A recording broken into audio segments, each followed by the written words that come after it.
ஆண்டவர் உங்களோடு இருப்பாராக.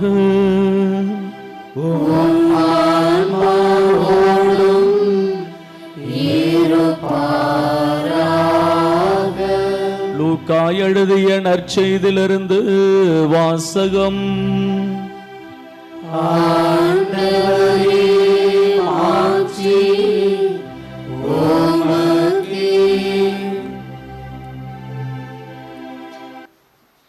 அதிகாரம் 16, இறை வசனங்கள் 1 முதல் 13 வரை.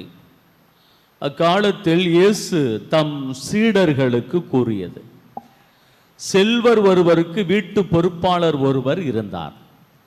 அவர் தம் தலைவரின் உடைமைகளை பாழாக்கியதாக அவர் மீது பழி சுமத்தப்பட்டது. தலைவர் அவரை கூப்பிட்டு, உம்மை பற்றி நான் கேள்விப்படுவது என்ன? உம் பொறுப்பிலுள்ள கணக்கை ஒப்படையும். நீர் இனி வீட்டு பொறுப்பாளராய் இருக்க முடியாது என்று அவரிடம் கூறினார். அந்த வீட்டு பொறுப்பாளர், நான் என்ன செய்வேன்? வீட்டு பொறுப்பிலிருந்து என் தலைவர் என்னை நீக்கிவிடப் போகிறாரே. மண் வெட்டவோ என்னால் இயலாது, இறந்து உண்ணவும் வெட்கமாய் இருக்கிறது.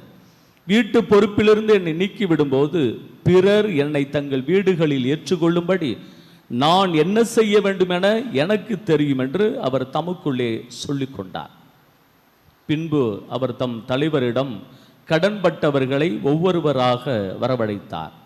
முதலாவது வந்தவரிடம், நீர் என் தலைவரிடம் எவ்வளவு கடன்பட்டு இருக்கிறீர் என்று கேட்டார். அதற்கு அவர் 100 குடம் எண்ணெய் என்றார். வீட்டு பொறுப்பாளர் அவரிடம், இதோ உம் கடன் சீட்டு, உட்கார்ந்து 50 என்று உடனே எழுதும் என்றார். பின்பு அடுத்தவரிடம், நீர் எவ்வளவு கடன்பட்டு இருக்கிறீர் என்று கேட்டார். அதற்கு அவர் 100 மூடை கோதுமை என்றார். அவர், இதோ உம் கடன் சீட்டு, 80 என்று எழுதும் என்றார். நேர்மையற்ற அந்த வீட்டு பொறுப்பாளர் முன்மதியோடு செயல்பட்டதால் தலைவர் அவரை பாராட்டினார்.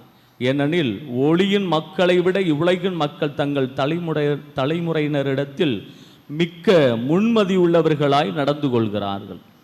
ஆகையால் நான் உங்களுக்கு சொல்கிறேன், நேர்மையற்ற செல்வத்தை கொண்டு உங்கள் நண்பர்களை தேடிக்கொள்ளுங்கள். அது தீரும் பொழுது அவர்கள் உங்கள் நிலையான உறைவிடங்களில் ஏற்றுக்கொள்வார்கள். மிக சிறியவற்றில் நம்ப தகுந்தவர் பெரியவற்றிலும் நம்ப தகுந்தவராய் இருப்பார். மிக சிறியவற்றில் நேர்மையற்றவர் பெரியவற்றிலும் நேர்மையற்றவராய் இருப்பார். நேர்மையற்ற செல்வத்தை கையாளுவதில் நீங்கள் நம்பத்தகாதவராயிருந்தால் யார் உங்களை நம்பி உண்மை செல்வத்தை ஒப்படைப்பார்? பிறருக்கு உரியவற்றை கையாளுவதில் நீங்கள் நம்பத்தகாதவர்களாய் போனால் உங்களுக்கு உரியவற்றை உங்களுக்கு கொடுப்பவர் யார்? எந்த வீட்டு வேலையாலும் 2 தலைவர்களுக்கு பணிவிடை செய்ய முடியாது. ஏனெனில் ஒருவரை வெறுத்து மற்றவரிடம் அவர் அன்பு கொள்வார், அல்லது ஒருவரை சார்ந்து கொண்டு மற்றவரை புறக்கணிப்பார். நீங்கள் கடவுளுக்கும் செல்வத்துக்கும் பணிவிடை செய்ய முடியாது. ஆண்டவரின் அருள்வாக்கு. கிறிஸ்து